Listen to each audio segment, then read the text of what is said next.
Let's talk Drake London, because whether you love him or hate him heading into this season, you cannot ignore him.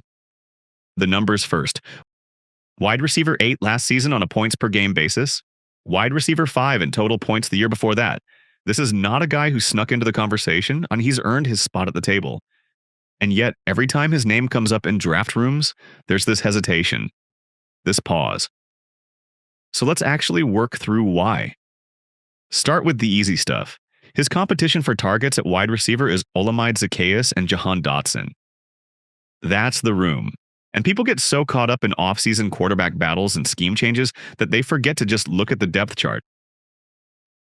Zaccheaus and Dotson are not siphoning targets away from Drake London. That's not happening.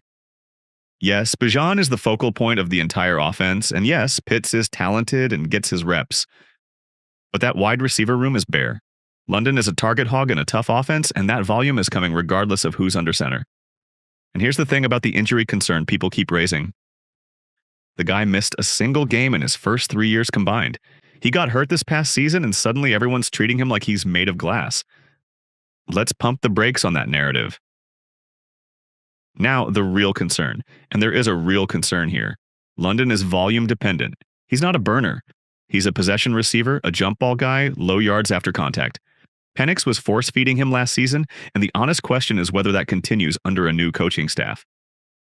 Because here's what's actually scary. It's not that a new quarterback won't throw him the ball. It's that Kevin Stefanski might just lean harder on Bijan and the run game, tank the passing volume on any given Sunday, and leave London with a 5-point clunker in your lineup when you needed him most. That's his floor problem, not talent. Situation. And that's the bet you're making with Drake London. Some weeks he goes for 30 points. Some weeks he goes for 5 or 6. He's a true talent on a bad team, and that inconsistency is real. If you're rostering him as your WR1 and expecting weekly reliability, you're going to have a rough season. But if he lands as your number 2, the upside is ridiculous. Here's what makes this interesting, though. Stefanski might actually be an upgrade at head coach for what London can do. He's a better play caller than Zach Robinson. The offensive line should be healthier and improved. And London is probably the most talented receiver Stefanski has worked with since Amari Cooper in his prime. That context matters. Throw in the possibility of Tua under center, a guy who launches deep balls at an elite rate, and suddenly you've got a real moonshot scenario sitting right there in Atlanta. So where does this leave you at ADP? If you're comparing him to Pickens, and a lot of people are, London wins that battle for me. Pickens is boom or bust. His production likely dips if Lamb plays a full season, and the Dallas offense comes with its own set of variables. London at least gives you a defined role and guaranteed volume. He outscores Pickens in PPR this season. I'd be comfortable locking that in. Dynasty is a different conversation entirely. Long-term, his age, talent, and target share make him genuinely exciting. Taking him ahead of Hampton, Tet, Pickens, Cook, and Nico Collins in a slow Dynasty draft isn't crazy.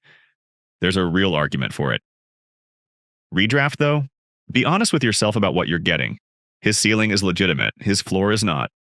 If you're the type of manager who needs consistency from your starters, who hates sweating out ugly box scores in November, London might drive you insane.